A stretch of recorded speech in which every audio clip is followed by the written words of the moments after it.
Hello सभी को, मैं आपका होस्ट डॉक्टर विक्रांत आज जो ग्रामीण विकास के लिए चलाए गए कुछ कार्यक्रम थे उनके बारे में बताऊंगा। यह क्वेश्चन परीक्षाओं में अवश्य पूछे जाते हैं, तो चलिए स्टार्ट करते हैं। सबसे पहले है भारत में ग्रामीण विकास के लिए चलाए जाने वाले कार्यक्रम और उससे जुड़े हुए कुछ तथ्य। किसान क्रेडिट योजना। किसान क्रेडिट योजना 1998-1999 से यह योजना प्रारंभ की गई थी। किसानों को उनकी जमीन पर एक क्रेडिट कार्ड इशू कर दिया जाता है, जिससे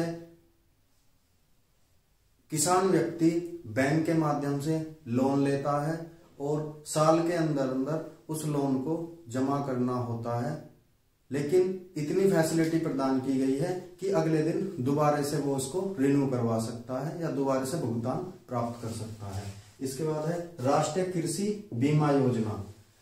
फसलों को रोगों से बचाने के लिए, अकाल की स्थिति ना पैदा हो, फसलों को अगर कोई भी ईश्वरीय आपत्ति के कारण कुछ नुकसान पहुंचता है तो फसलों का गवर्नमेंट द्वारा बीमा करा दिया जाता है। तो ये राष्ट्रीय कृषि बीमा योजना ये 1999-2000 से प्रारंभ हुई थी। इसके बाद है भारतीय रिजर्व बैंक का राष्ट्रीयकरण। ये भी क्वेश्चन अलग था लेकिन इन्हीं में शामिल कर लिया गया, यानी कि आरबीआई का जो राष्ट्रीयकरण हुआ 1 जनवरी हुआ था, बल्कि जबकि इसकी जो स्थापना हुई थी 1934 या 1935 के आसपास हुई थी। इसके बाद है फसल बीमा योजना।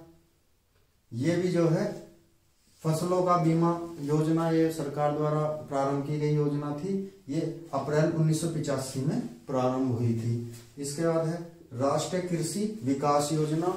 यह 22 मई 2007-2008 को प्रारंभ हुई थी। इसके बाद है नई राष्ट्रीय बीज नीति। ये जो नई राष्ट्रीय बीज नीति थी, इसके माध्यम से किसानों को अच्छी गुणवत्ता के बीज उपलब्ध कराना था, जिससे जो कृषि है उसकी पैदावार को या फसलों की पैदावार को बढ़ाया जा सके। इसके बाद है अगला, ये दूसरा फैक्ट है भूदान आंदोलन। ये प्रारंभ हुआ था 15 अप्रैल 1951 को। इस आंदोलन को आचार्य विनोबा भावे द्वारा, जो आंध्र प्रदेश में पोचमपल्ली गांव था, वहां से प्रारंभ किया गया था, जिसके तहत जो जमींदार वर्ग थे, बड़े बड़े किसान या जमींदार लोग थे, उनसे भूमि दान में ले ली गई थी। ठीक है ना। तो ये जो भूदान आंदोलन कहलाया था और बहुत फेमस हुआ था। अगर आपको हमारी ये जानकारी पसंद आ रही है तो आप मेरे channel knowledge research centre doctor Vikrant Giri पर जाकर चैनल को सब्सक्राइब करें, लाइक करें, शेयर करें और कमेंट करें। धन्यवाद।